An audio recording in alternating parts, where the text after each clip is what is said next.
Bien, pues los dejamos.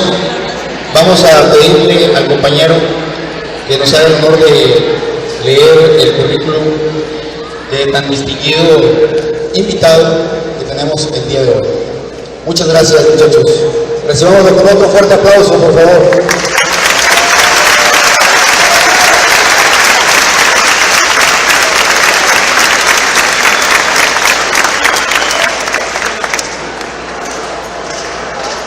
Muchas gracias.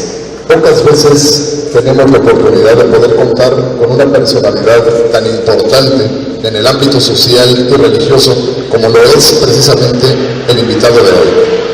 En este marco, el cual tenemos la fortuna precisamente de llevar a todos ustedes la presencia de esta personalidad en el marco precisamente de clausura de este segundo aniversario de nuestra máxima casa de estudios.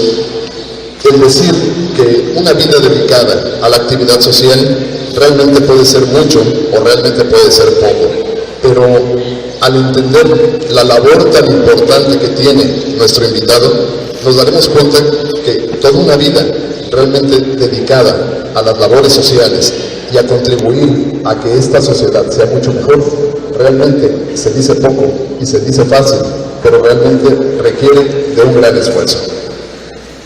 Fray Raúl Vera es obispo de Saltillo desde el año de 1999 por nombramiento del Papa Juan Pablo II. De 1987 a 1995 fue obispo de Ciudad Altamirano Guerrero.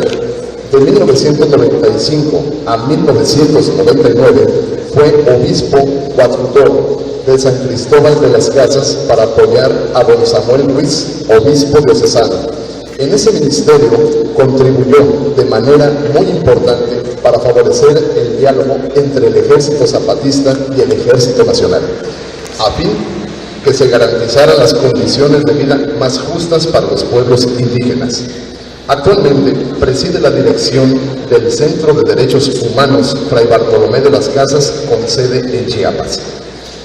En Saltillo, Fray Raúl Vera creó el Centro Diocesano para los Derechos Humanos, Fray Juan de Larios. Ha acompañado a los mineros del carbón y a sus familias en la defensa de sus derechos, particularmente a partir del accidente del año 2006, cuando 86 mineros perdieron la vida en un trágico accidente. Ha fundado 2 casas del migrante en Coahuila y ha hecho denuncia ante la Comisión Interamericana de Derechos Humanos por la tragedia humanitaria del secuestro de migrantes en México. Fray Raúl Vera facilita desde el 2005 el desarrollo de un proyecto de promoción de la dignidad de niños, niñas y adolescentes en colonias marginales, llamado Los Grafitos. Ha asumido la denuncia y apoyo de mujeres prostitutas violadas por elementos del Ejército Nacional en Castaños, Coahuila. Del mismo modo, se ha distinguido por su apoyo a los derechos humanos en diversos movimientos. Tales movimientos, como se presentan en la siguiente lista, ha contribuido precisamente a ayudar a varios movimientos sociales en Oaxaca, en San Salvador Atenco y Ayutla de los Libres. Fray Raúl es una figura de talla internacional. Ha participado como conferencista y como panelista en temas de derechos humanos en varias universidades, tanto en México como en otras naciones del continente americano y Europa. A la fecha, ha recibido un total de 9 reconocimientos de igual número de instituciones por su destacada labor en la defensa de los derechos humanos. Y con esta lectura del currículum, no me queda más que cederle la palabra a nuestro director de aquí de la Universidad de Emiliano Zapata para que sea él quien le dé la más cordial bienvenida a este evento.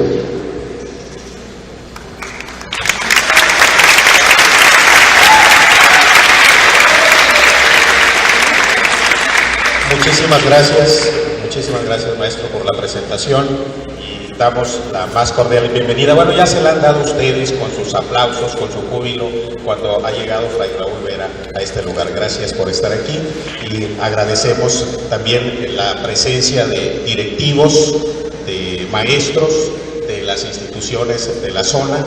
Agradecemos desde luego al licenciado Severino Juárez, dirigente del Frente Popular Tierra y Libertad, que como ustedes saben ha sido el movimiento que ha impulsado la existencia de todas estas escuelas. Al compañero inspector de la zona escolar, también le agradecemos muchísimo su presencia, gracias por estar aquí. A la maestra María de Jesús Hernández Niño, directora de la preparatoria Emiliano Zapata, que es, por cierto, debo decir, la preparatoria más grande del país y la mejor, desde luego. Gracias.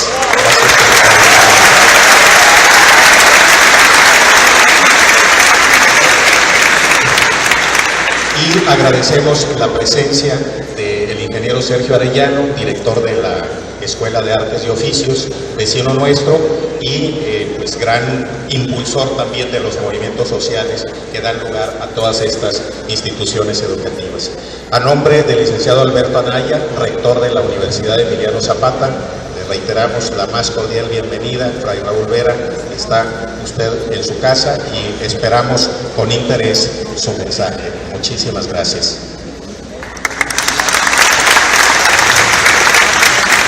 Muchas gracias.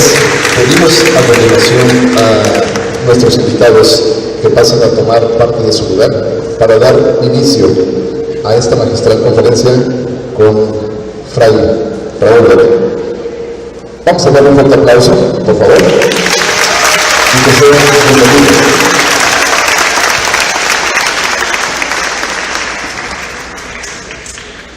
Realmente para mí es un privilegio estar entre ustedes el día de hoy, sobre todo porque esta escuela preparatoria y esta universidad que está celebrando su segundo aniversario en estos días es producto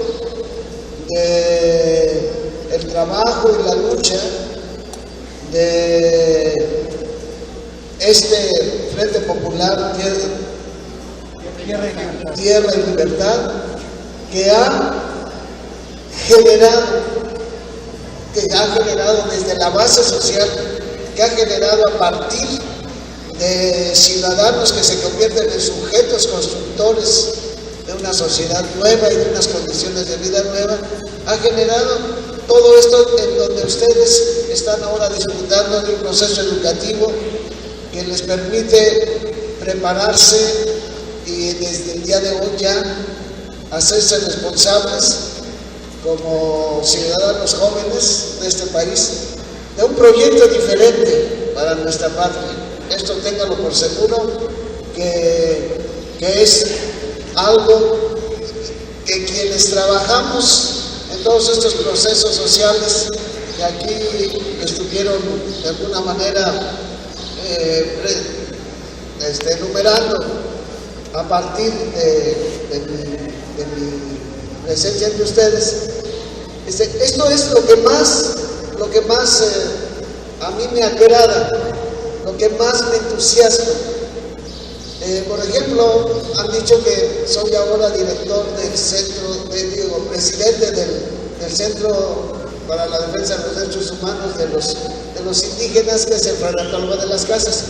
Este centro empezó siendo un centro para defender los derechos humanos de los pueblos indígenas, pero desde fuera, ahora en ese centro están los indígenas. Ahora los indígenas son defensores comunitarios de sus derechos humanos por la selva lacandona. Ahora ya en el centro lo dirigen hijos de indígenas. Estamos ahora con el segundo director del equipo operativo del centro, que es hijo de padres indígenas. Y repito, en el mismo centro de derechos humanos, pues en el equipo, en el consejo directivo, nosotros tenemos la presencia también de compañeros indígenas que están en periodos representativos, o sea, nosotros tenemos una representación de ellos siempre, y esta representación dura un determinado tiempo de tiempo, 2 o 3 años. Y algunos, y ahora yo voy, como me pidieron hablar de la dimensión social de la iglesia, me pidieron hablar de la dimensión social de la iglesia. Me parece que está llegando el señor rector. Si quieren, pasen por favor aquí a su...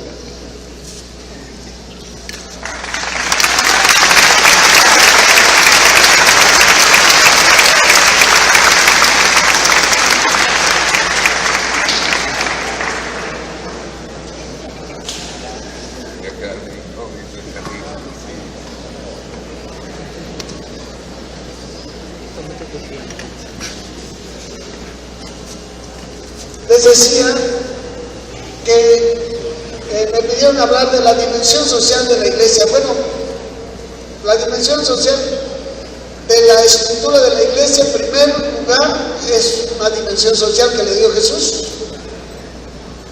Pero también la dimensión de construcción de la sociedad que tiene la iglesia, pues esto es lo más importante de la estructura que creó el Señor Jesús. Ustedes, pues a lo mejor tienen un concepto de la iglesia reducida a los templos, por ejemplo. Ustedes muchas veces al templo le llamamos la iglesia, pero en realidad la iglesia son las personas. Y la iglesia son todos los bautizados. Algunos creen que la iglesia somos nada más los padres y las padrecitos y las monjitas. La iglesia son todos los bautizados. Todas las personas que han recibido el bautismo en la iglesia católica son parte de la iglesia católica, pero la iglesia de Jesús y de las personas que creen en Jesús está más extendida de lo que nosotros los católicos somos. Desgraciadamente, por cuestiones históricas, por mal comportamiento de algunas generaciones de cristianos, la iglesia se ha venido dividiendo en otros grupos. Por ejemplo, la gran división de la iglesia que se dio en el siglo IX de la historia de la iglesia dio origen a una iglesia oriental, que es la que llamamos la iglesia ortodoxa, y la iglesia católica, la iglesia de Oriente y la iglesia de Occidente. Otra división que dentro de la iglesia católica se realizó muy grande es lo que dio origen a las iglesias protestantes. Esa fue en el siglo XVI, que encabezó Martín Lutero. Entonces, pero todos somos discípulos de Jesús. Y todos de alguna manera, si bien no estamos unidos, sí lo estamos buscando. Hay una búsqueda muy seria de las comunidades históricas de las iglesias protestantes. No todas las iglesias protestantes son de comunidades históricas, algunas son de nacimientos así recientes y se quedan en grupos pequeñitos, y muchas veces son producto de una persona con dinero desde Estados Unidos que hace una inversión para evitar los impuestos. No es el caso hablar ahora de eso, pero comunidad de Jesús somos todos los que creemos en Él y que tenemos el Evangelio como una norma de vida, y pertenecemos a esa iglesia todos los que nos confesamos sus discípulos y sus seguidores. Pero voy a ahora hablar pues de la iglesia a la que yo pertenezco, la iglesia católica, de la que yo soy uno de los obispos aquí en México.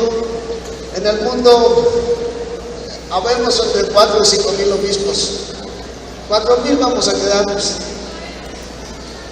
El obispo es el sucesor de los apóstoles. Por eso tenemos una autoridad. Los obispos tenemos una autoridad porque hay una sucesión apostólica. Los apóstoles de Jesús fueron 12.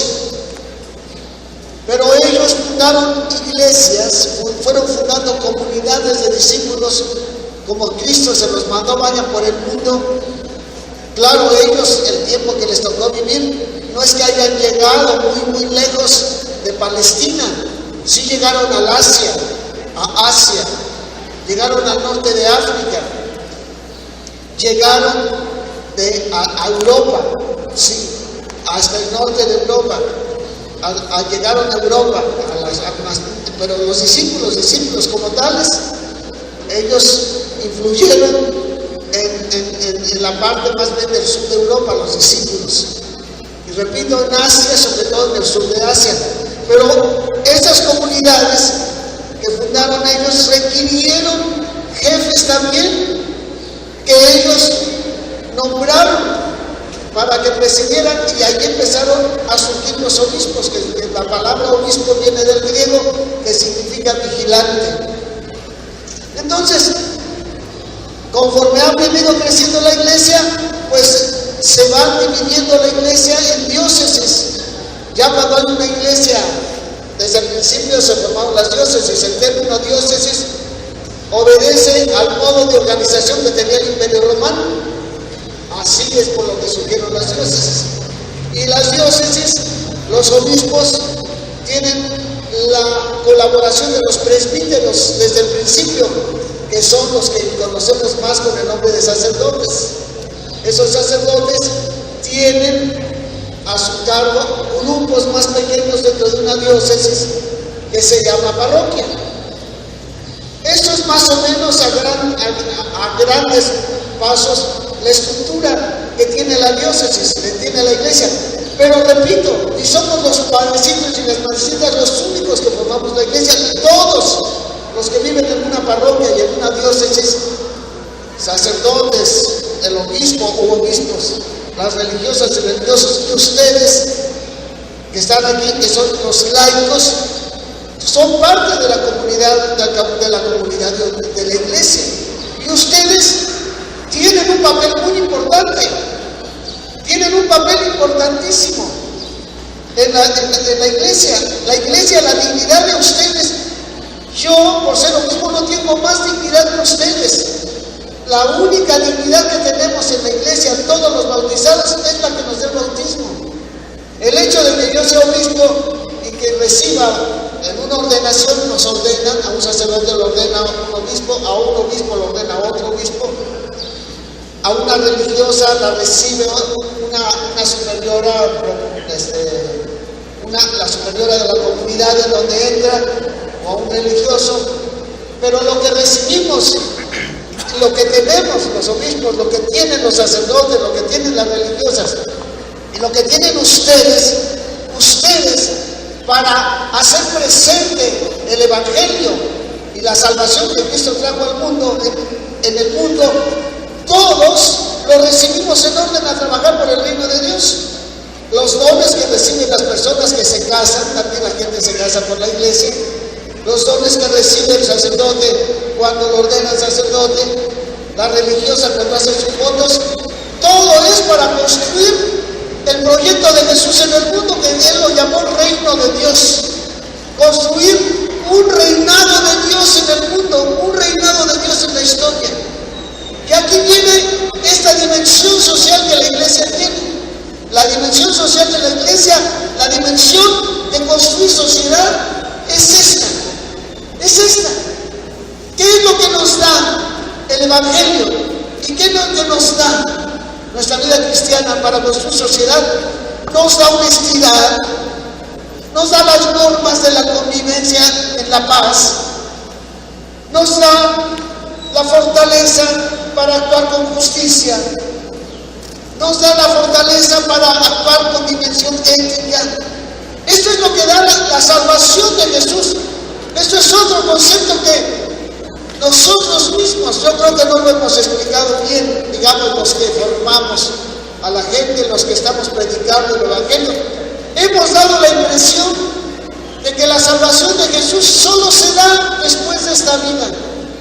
Y hasta que se muere la gente, entró en la salvación si se portó bien. Eso es una mentira. Eso no es verdad. Una persona se empieza a salvar cuando abandona sus actitudes egoístas, cuando abandona su hábito de decir mentiras, cuando abandona su responsabilidad ética y empieza a construir una sociedad en la que se respeta la verdad, en la que se respeta la dignidad humana, en la que se respetan los derechos de todos y en la que se respeta el derecho que todos tienen a una vida digna, en la que se respeta un organismo político, en donde se pone este organismo político a cumplir con la función política, que es garantizar el respeto del derecho y garantizar el respeto a la justicia y garantizarle a todos los ciudadanos una vida digna.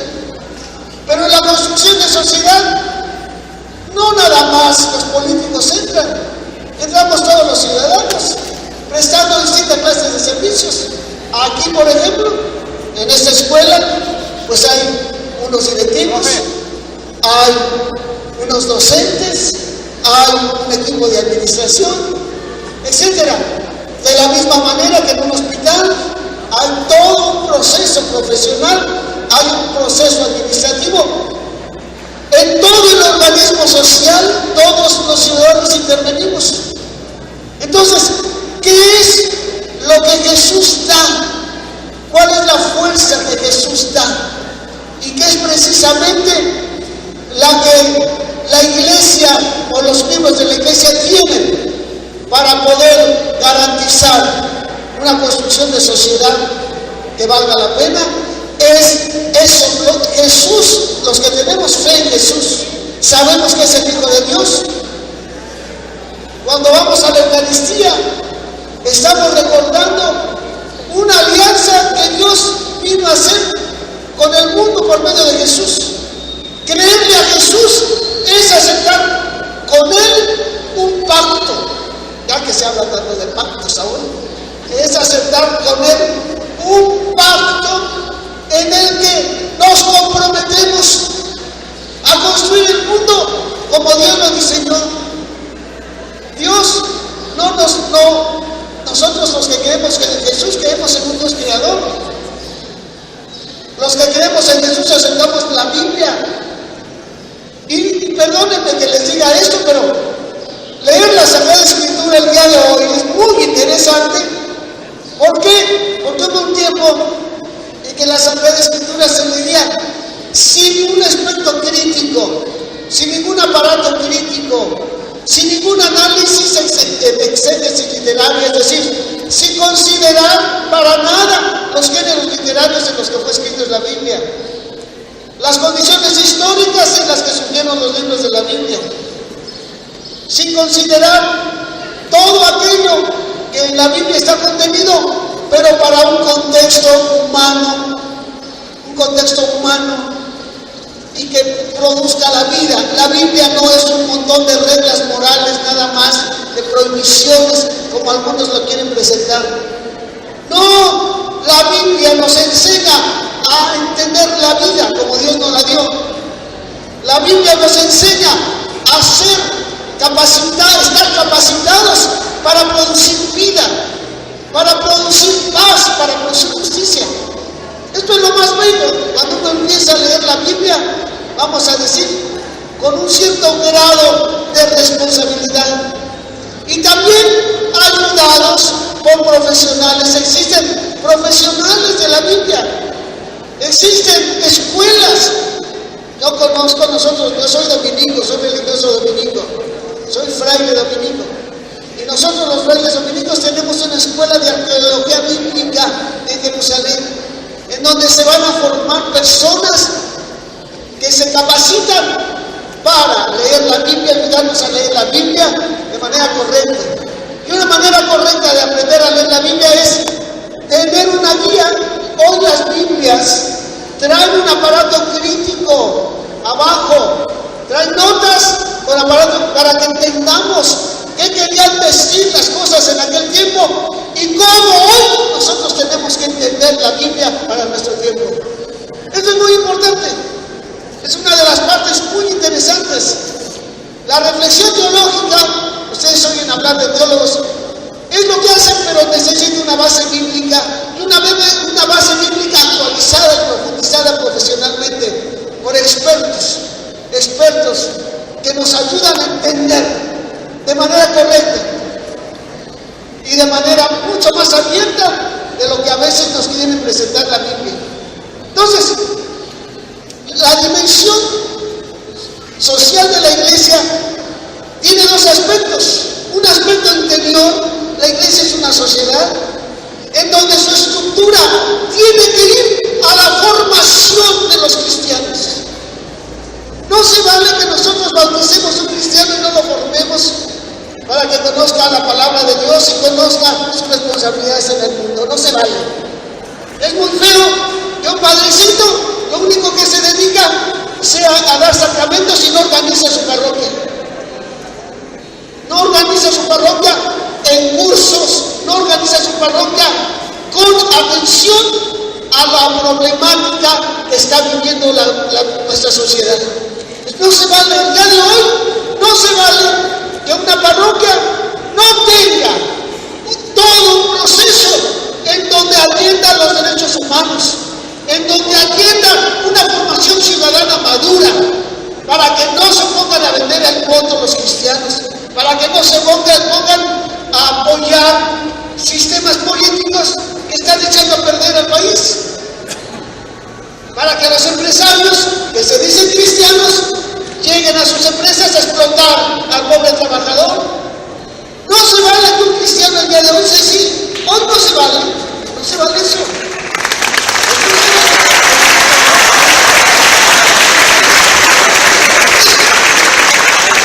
Y luego, ¿cómo queremos? Fíjense, porque otro modo de ser buen cristiano es dejar pobre a la gente y luego darle limosna.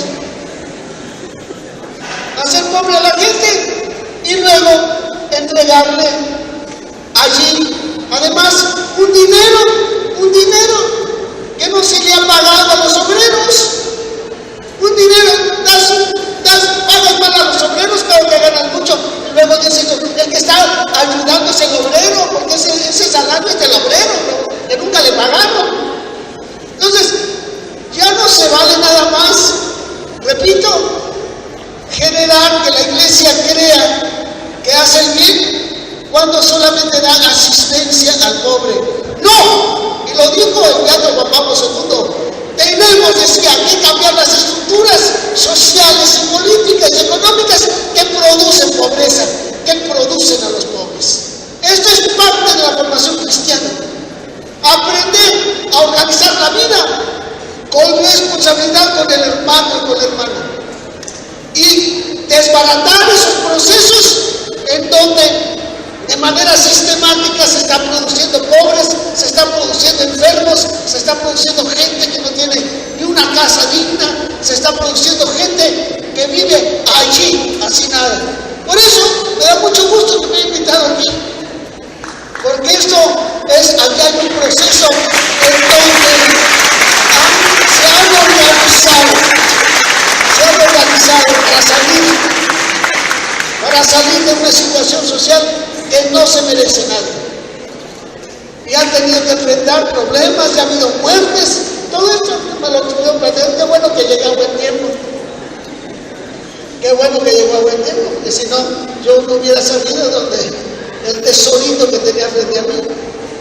Entonces, la iglesia tiene que organizarse, les decía, tiene que tener planes pastorales en donde, proyectos pastorales en donde la gente crezca como cristiana, crezca en el conocimiento de Dios y crezca en virtud. La virtud de la justicia es una virtud que va acá adentro.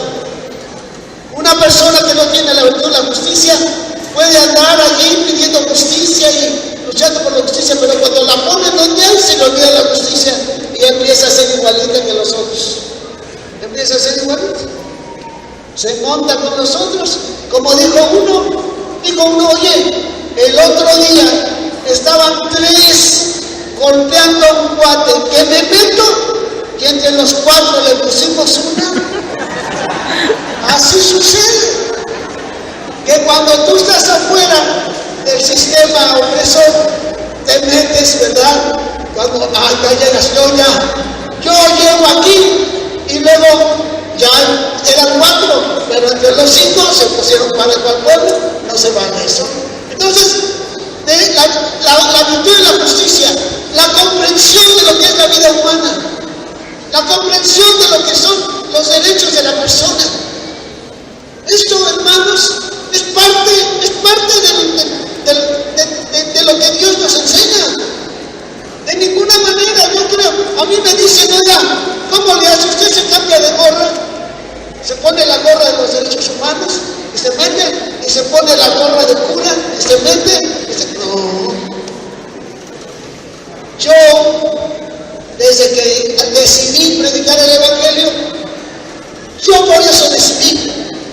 mí me cambió la mentalidad del Evangelio.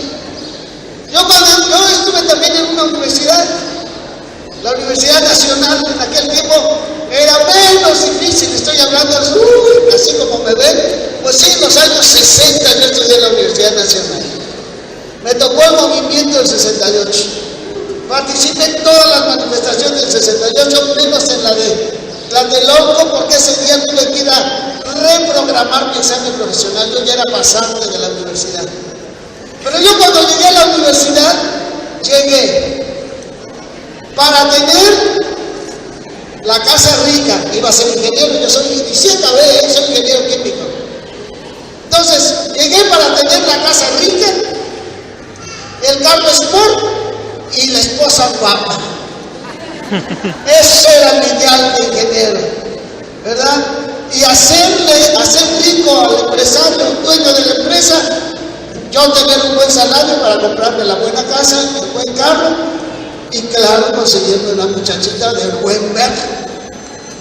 Pero cuando yo empecé a leer el Evangelio, porque al lado de la Universidad Nacional hasta hoy está la parroquia universitaria, el campus Ciudad Universitaria, ahorita ya hay mucho más campus de la UNAM allá en México, y allí leíamos el Evangelio.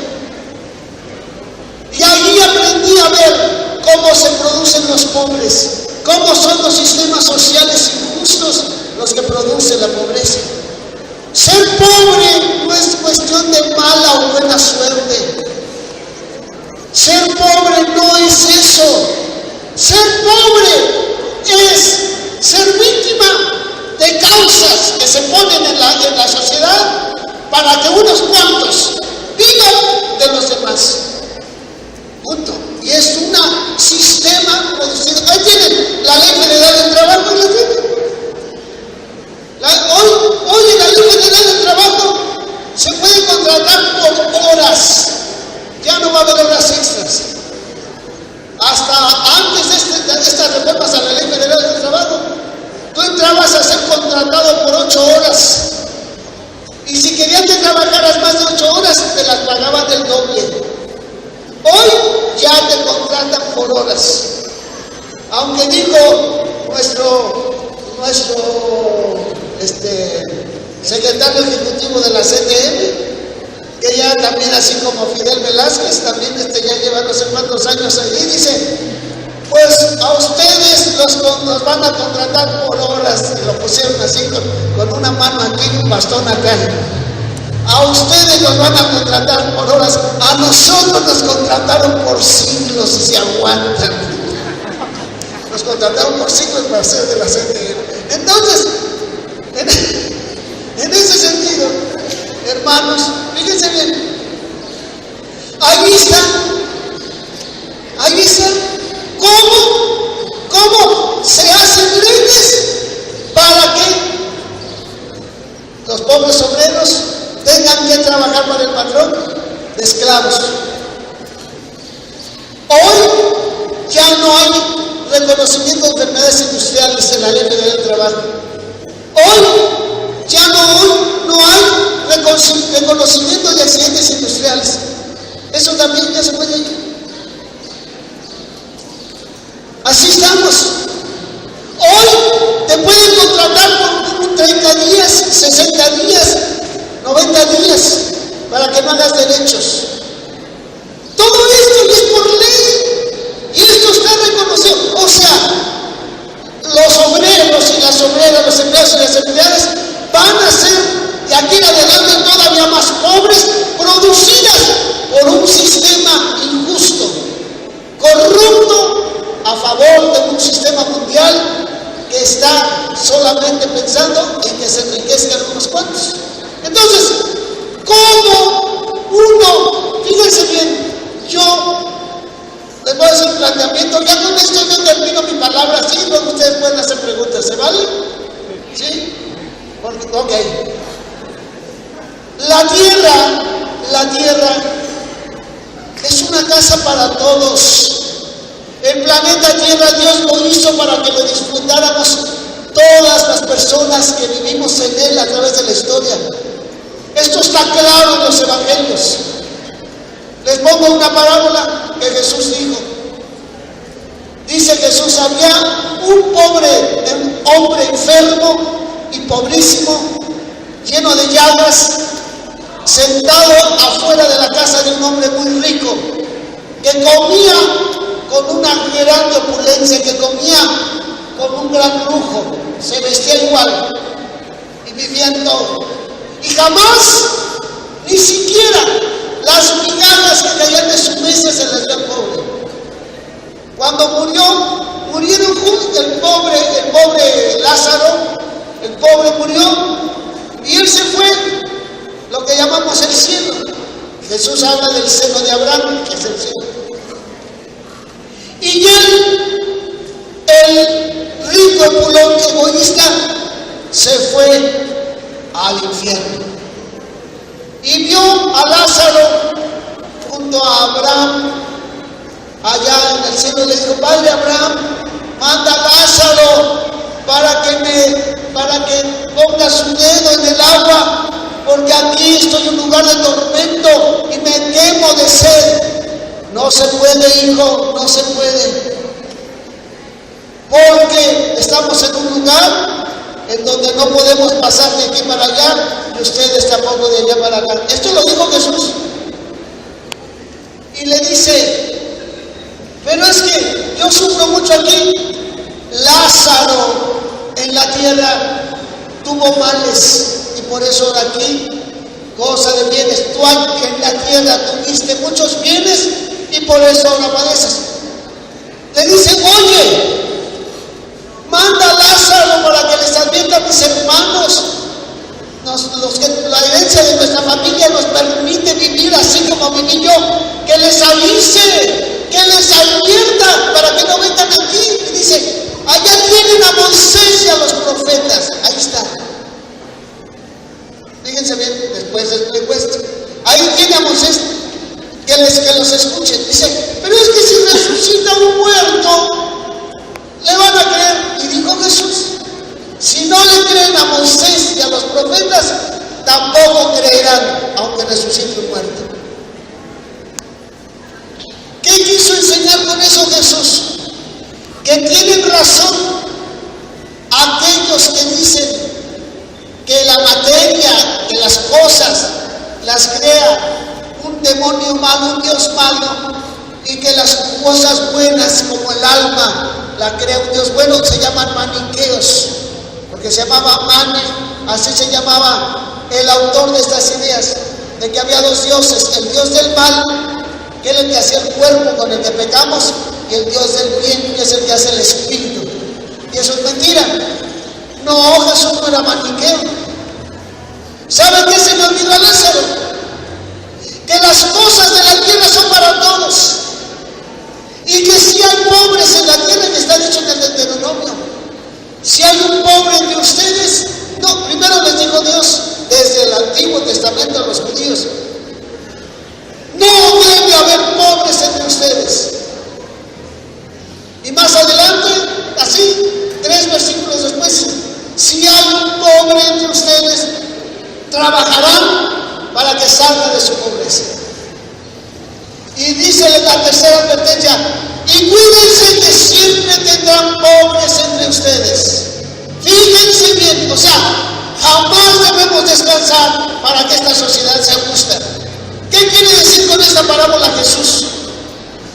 Que el rico empulón, el rico dragón y lujoso, él no entendió nunca que la tierra es para que la disfruten todos, y creyó que lo que tenía él era nada más de él y que no lo tenía que compartir con nadie, porque él era el dueño. Se le olvidó que hay un único dueño, que es el Señor del cielo y la tierra, y que en esta tierra todos tienen derechos y todos tienen derecho a trabajar.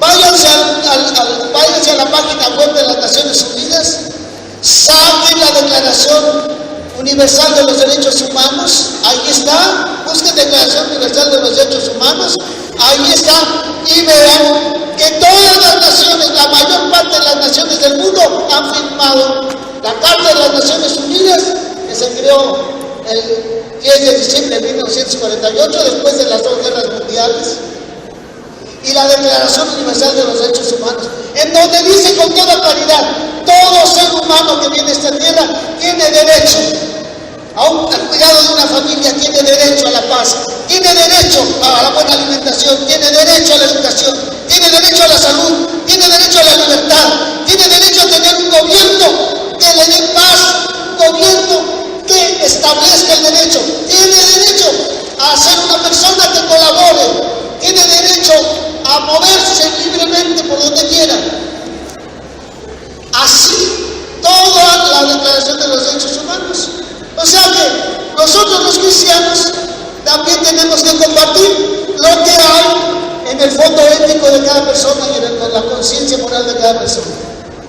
Entonces, fíjense, esta casa que es la tierra es de todos, y por lo tanto la tenemos que administrar para el beneficio de todos, y tenemos que trabajar para que cambien los sistemas que se ponen a repartir la tierra entre unos cuantos, a dar derechos solamente a unos cuantos. En este país, el salario mínimo es hasta 150 veces menos que el salario de un alto funcionario público. 150 veces menos. Eso es una locura. Jamás caminaremos en esta sociedad. Y además tendremos siempre violencia. Hay países en este momento en el mundo que no dejan que la diferencia de salarios, del máximo salario de un funcionario público, incluyendo al presidente, y el salario de un obrero no sea más de 10 veces. Existen naciones que tienen paz y tienen progreso. Nosotros, ¿cómo vamos a tener progreso? Y además, en la región en la que vivimos, Canadá, México, Estados Unidos, México, Centroamérica, el Caribe, la diferencia del salario que la misma empresa multinacional paga en Estados Unidos o paga en Canadá y la viene a poner a México, aquí la vienen a poner para pagar 20 veces menos, para pagar miserias. Por eso vienen acá y no quieren que haya migración, no quieren que vayan los migrantes a buscar. Y lo mismo pasa de África y con Europa. Eso está mal. Desde ahora grábenselo. Y esto, quienes leemos el Evangelio y nos fijamos bien lo que dice Jesús, lo aprendemos. Yo les empecé a hablar de esto porque desde que, como joven que era, yo porque también fui joven, no nomás ustedes, yo también fui joven, y hace poquito, bueno, miren, yo así fue como decidí hacerme fraile predicador y trabajar en la iglesia, y además estoy convencido que tenemos que hacer. Ustedes pueden decir, bueno, pues órale, muévase la iglesia. Sí, tenemos que hacer planes pastorales muy exigentes, en donde a la gente le digamos, así como les estoy hablando a ustedes aquí, así hablo en la catedral, así hablo en la catedral. Yo no estoy inventando aquí porque estoy acá. Así en la catedral, ya hay gente aquí, así hablo en la catedral Santillo, así. Y hago referencia a las cosas que se están haciendo mal, así la hago. Así lo hago. Entonces, pero sí, también estoy trabajando para que en las diócesis de Saltillo tengamos eso. Gracias a Dios, tenemos el Centro de Derechos Humanos, estamos atendiendo a las desapariciones forzadas, estamos atendiendo a los migrantes, estamos atendiendo a los matrimonios que tienen dificultad con los consultores familiares. Estamos tratando de generar procesos en donde se actúe con el Evangelio, en donde se viva la vida cristiana. Por eso dije hace un rato, no se vale que nada más demos el bautismo y ya no hacemos nada. Y ahí vienes cuando te cases, No se vale eso. Tenemos que trabajar organizando a la diócesis, organizando a la iglesia y haciéndonos cada día cristianos más coherentes. Entonces, esto que me pidieron, la iglesia tiene una dimensión social interna. Se debe estructurar como una sociedad que es con caminos de formación para formar bien a los cristianos. Y se debe organizar con procesos de atención para crear sujetos sociales. Procesos así, como ese proceso en el que surgió el Frente Popular Tierra y Libertad. Procesos en donde ustedes puedan convertirse en sujetos de construcción histórica, en donde la tierra sea lo que Dios quiere. A eso vino Cristo. Cristo vino y fundó la iglesia para que ayudara a crear procesos históricos que hicieran de esta tierra eso que él llamaba el reino de Dios. Un lugar en donde se obedeciera a lo que Dios quiere. La honestidad, la verdad, la justicia, el derecho a la vida plena y digna. Los organismos políticos y económicos que hagan crecer a las personas, que les garanticen una vida con toda la libertad y con toda la dignidad. No se vale esto, no, y grábense eso, al menos que les quede. Yo, a partir de esto, es que yo no descanso. Ser pobre o rico no es mala o buena suerte. Ay, pues qué pena, hijito, qué pena. Fíjate. Qué pena, qué mala suerte tienes. Yo soy hijo de papi, tú, pobre de ti. Esto no es cierto, lo siento mucho. Hay una relación causa-efecto. La pobreza es causada por el egoísmo humano y la deshonestidad humana. Y es causada por abuso, es causada por sistemas políticos que se corrompen, que se adueñan de la tierra, se adueñan de las instituciones. Eso no puede ser, y eso no lo acepta Jesús, y eso no lo acepta un buen cristiano. Bueno, esto es lo que yo podía decir, y estoy abierto al cualquier tema.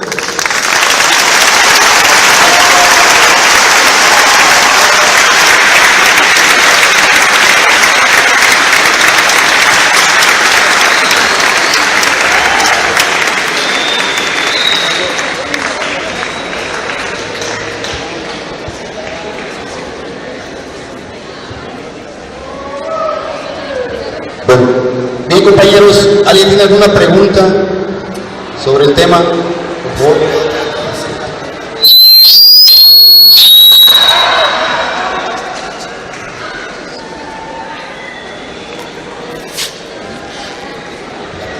Buenas tardes.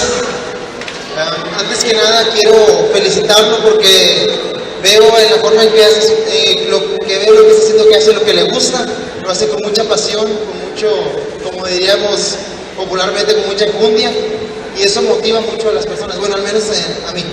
A mí me motiva, no sé si mis compañeros también lo motiven, pero a mí me motiva mucho escuchar y la forma en que lo hace, porque lo hace de una manera muy, con toda la pasión, con todo, que hace que nos sentamos bien. La pregunta nada más es, nosotros estamos a punto de, bueno, ya estamos más arriba de la carrera, estamos por salir. Un consejo que nos diera, porque yo quiero ser, o queremos ser, porque somos administradores, pues, un empresario, y queremos ser personas que den trabajos y que ayuden a las demás personas también, sin dejarnos llevar por el sistema político que estamos llevando en este momento. Si quieren que vamos a hacer unas 3 o 4 preguntas y luego, si hay algo que se tome así, yo contesto las 4. ¿Alguien más quiere? Ahí hay una chica. Buenas tardes. Yo quería preguntarle, usted había dicho desde el principio que usted tiene su carrera, que es arquitecto. ¿Qué lo dio a ser sacerdote y guiarse más que todo en ayudar a los pobres y hacer labores sociales, derechos humanos?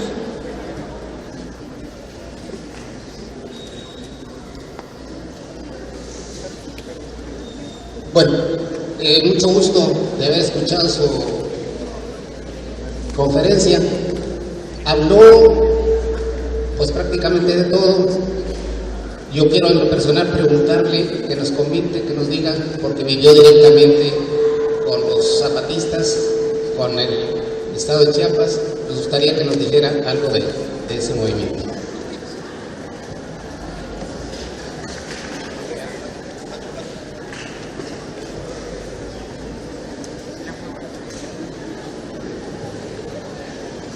Muchas gracias por su asistencia, señor obispo. Mi pregunta es muy sencilla. ¿Considera usted que Jesús de Nazaret sería el primer izquierdista en el mundo? Bueno, vamos,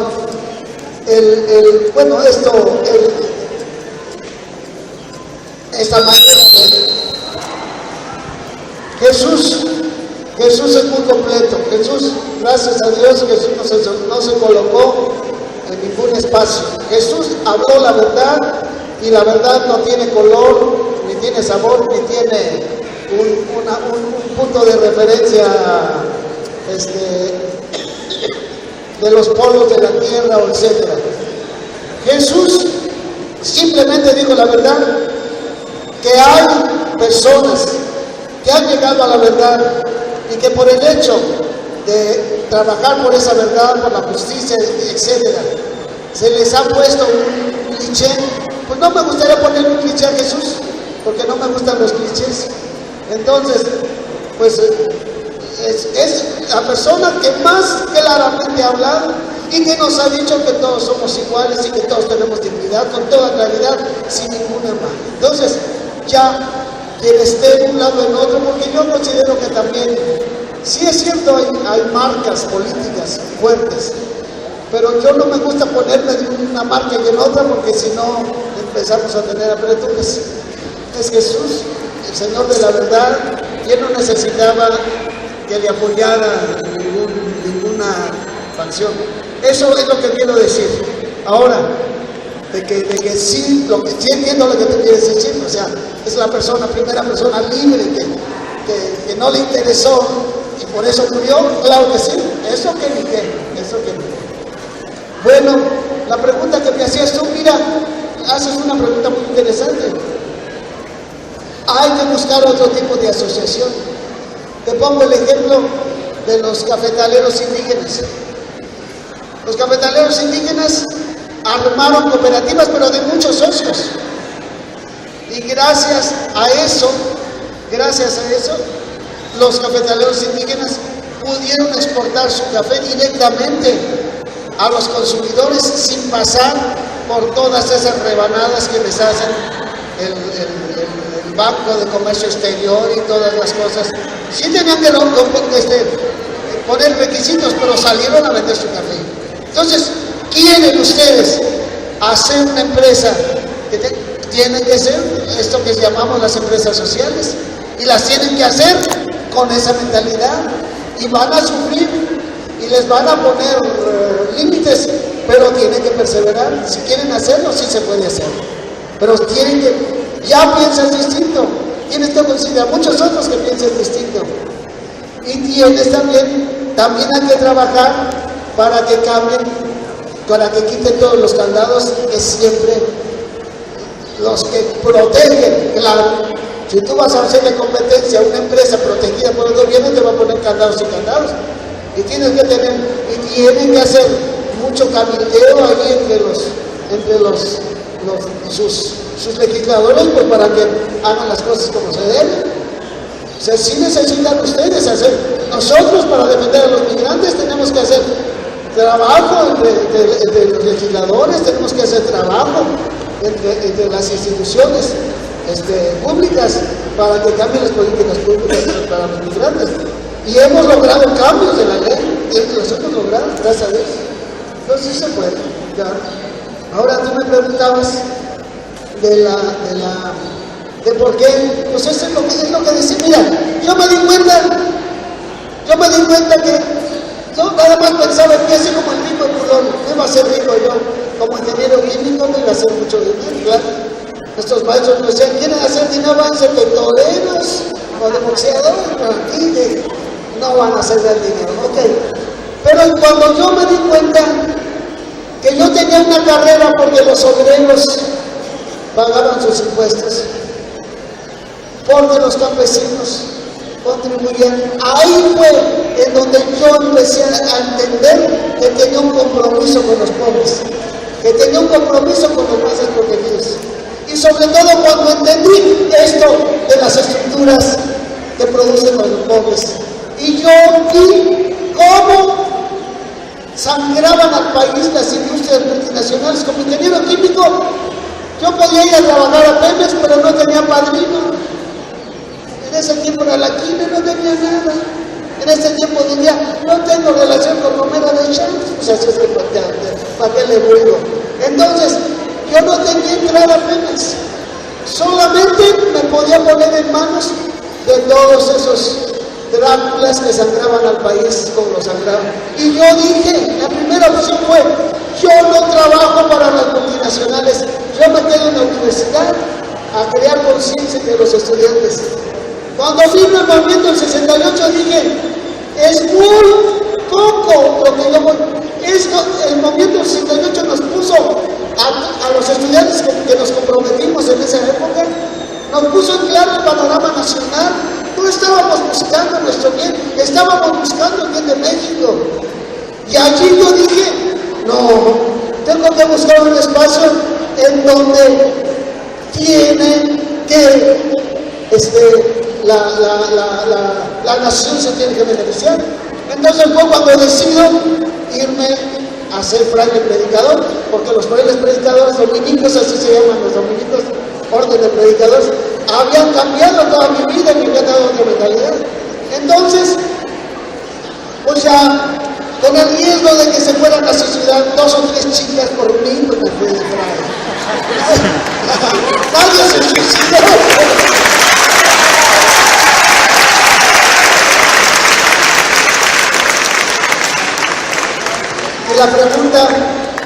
La pregunta sobre el tema de los zapatistas. La riqueza del movimiento zapatista es el mundo indígena. Ellos no buscaban el poder. Ellos le cambiaron, y eso lo dijo públicamente el subcomandante. El subcomandante Marcos dijo, a mí los indígenas me cambiaron la mentalidad. Él, que estaba dentro del, digámoslo así, dentro del clásico fascismo-leninismo en la lucha social, aprendió de los indígenas que no solamente quien tiene los medios de producción cambia la historia, sino que la cultura también cambia la historia. Y la cultura de los indígenas es la búsqueda de la justicia, es la búsqueda del bienestar de todos, es la búsqueda del cuidado de la naturaleza, es la búsqueda del auténtico progreso para todos. Entonces, eso es lo más rico que había allí. Y yo lo veía muy claro. Y a mí me preguntaron en una radiodifusora en Europa, bueno, si hay otros movimientos sociales de liberación, hay otras luchas en distintas partes del mundo, ¿por qué Chiapas es la que ha ocupado el escenario a nivel mundial? Yo le dije, porque los indígenas están hablando de justicia, los indígenas están hablando de igualdad, no están hablando de poder, están hablando de respeto a la propia dignidad y a la dignidad de todos. Y eso a cualquier ser humano con sentido común lo seduce, claro que sí. Entonces, eso es lo que yo fui a aprender en Chiapas. El valor profundo de nuestros pueblos originarios que hasta el día de hoy siguen firmes en un centro de animación nacional a las misiones indígenas que se llama CENAMI. Soy presidente del consejo directivo de ese organismo. Y de ahí veo todo lo que los indígenas siguen haciendo por México desde distintas partes del país. Entonces, eso es la riqueza que yo traje de allá. Ellos no, a los 10 días aceptaron la lucha no violenta y se convirtieron en un movimiento social y político de búsqueda de la justicia. A los 10 días. Ellos ahorita no están en pie de lucha armada. Está la declaración de guerra firme porque el gobierno se ha negado a firmar la paz. Ahí sí, pero no están luchando ellos con las armas. Están luchando. Además, ellos tienen ya procesos autónomos. Los municipios autónomos están saliendo adelante y son autónomos y los presionan y los orillan y ellos tienen procesos de autogestión estupendos. Eso es lo que podría decir.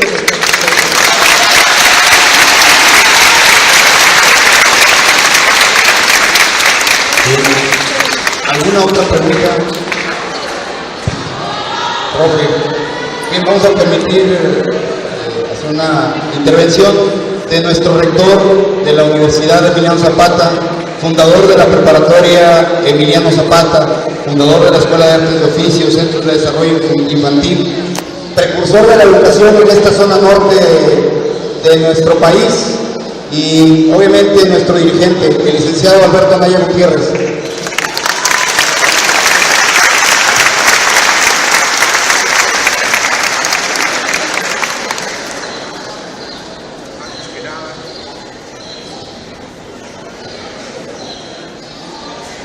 Antes que nada, agradecer la presencia de todos ustedes, agradecer también desde luego la presencia de Padre Raúl Vera, obispo. Como una doctrina social dirigida a todos, pero sobre todo a los humildes, a los débiles. Una visión del cristianismo que busca una nueva sociedad en donde la igualdad, la justicia, en donde la libertad, la democracia y el progreso sean los ejes. En esa perspectiva, pues, una calurosa felicitación a Padre Raúl Vera por su participación en este evento.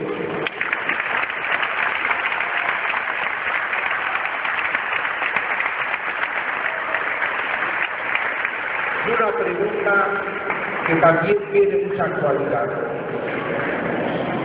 ¿Cuál va a ser la posición de la Iglesia en materia energética? ¿Cuál va a ser la posición de la Iglesia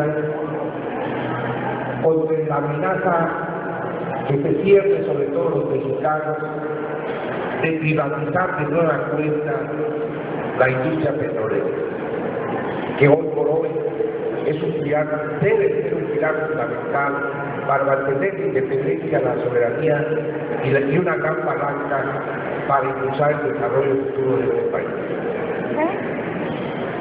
Esa sería la pregunta específica.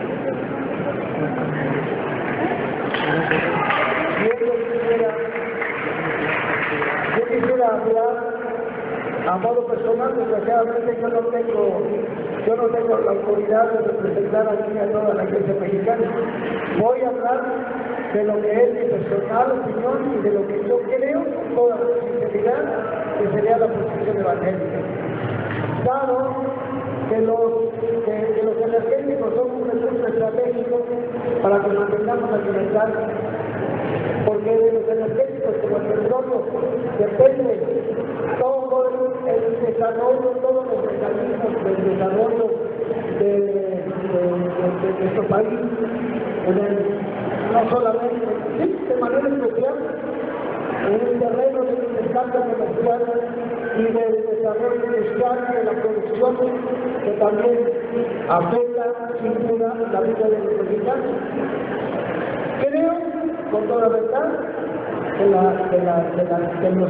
los energéticos que tienen un aspecto estratégico de desarrollo nacional tienen que depender totalmente de nosotros los mexicanos, y que el deber privatizar para darle mejor desarrollo es absurdo. En lugar de que el Estado mexicano, que es el que tiene en sus manos el desarrollo de esta fuente de progreso para el país, en lugar de mejorarla, en lugar de crear los medios para que haya alta actividad, en lugar de corregir todas las irregularidades que se cometen en los sindicatos petroleros, se ponga a decir que la base nacional dándose a la administración de los extranjeros. Ahora es un absurdo, porque también sabemos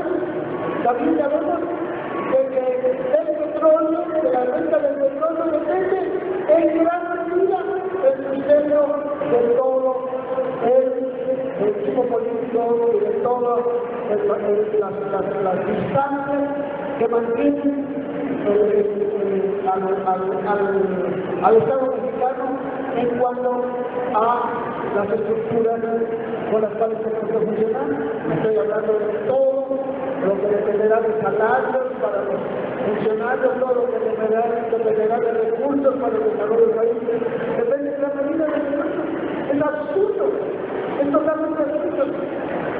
Entonces, de decisión cristiana, por el bien de nuestro país, por la vida de los mexicanos en su dignidad, no es poniendo los recursos como energéticos en manos de los extranjeros, sino recuperando la administración honesta y además impulsando la transformación que se necesita para que una materia prima como es el petróleo, pues se convierta en otro tipo de productos derivados con el agregado que se le dé de calidad y de precios para sostener otro tipo de productos. Estoy hablando ya de ingeniero químico.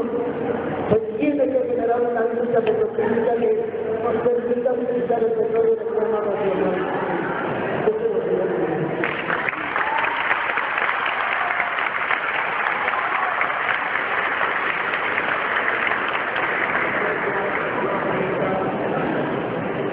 Agradecer de nueva cuenta la extraordinaria conferencia que nos imparte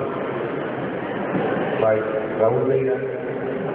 Queremos, a nombre de todos ustedes, a nombre de toda la comunidad universitaria, a nombre de la Preparatoria Técnica Emiliano Zapata, de la Escuela de Ciencias, del Centro de Desarrollo Martín y todas las redes del sistema educativo que existen en esta área, que queremos informar que el Frente Popular de Libertad en toda esta área ha fundado 150 instituciones educativas, desde educación preconcepcional, educación prenatal, educación temprana, preescolar, primaria, secundaria, escuelas de oficios, preparatoria, y hoy en este ejercicio de impulsar el desarrollo de la Universidad Emiliano Zapata, tenemos como propósito futuro que se convierta en una universidad pública, porque nuestra visión es que todos los mexicanos debemos tener derecho a la educación pública y gratuita, desde la educación temprana hasta la universitaria. Hoy tenemos una situación de transición y la universidad funciona como asociación civil, pero nuestro propósito es convertirla a futuro en una universidad pública con puertas abiertas para todas las personas que deseen ingresar a tener formación universitaria. Entonces, en esa perspectiva nos complace mucho presentarse y entregar un reconocimiento a Raúl Veira, a nombre de todos ustedes, y reiterar nuestro agradecimiento por su extraordinaria participación.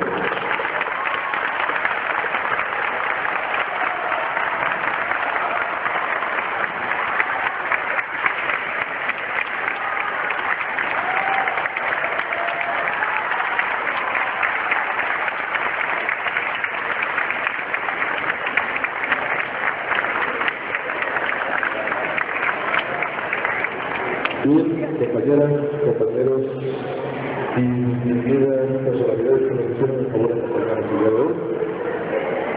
Les agradecemos, en verdad, con todo el corazón y con toda la buena voluntad, y nos gusta que a nombre de toda la comunidad estudiantil, la comunidad docente y de todos aquellos que nos preocupamos por hacer de un mundo, de una sociedad mejor, Raúl, se lleva después de la comunidad el cariño, el aprecio y sobre todo la admiración de un público que realmente lo quiere mucho. Muchas gracias por habernos acompañado. Gracias a ustedes por haber estado aquí.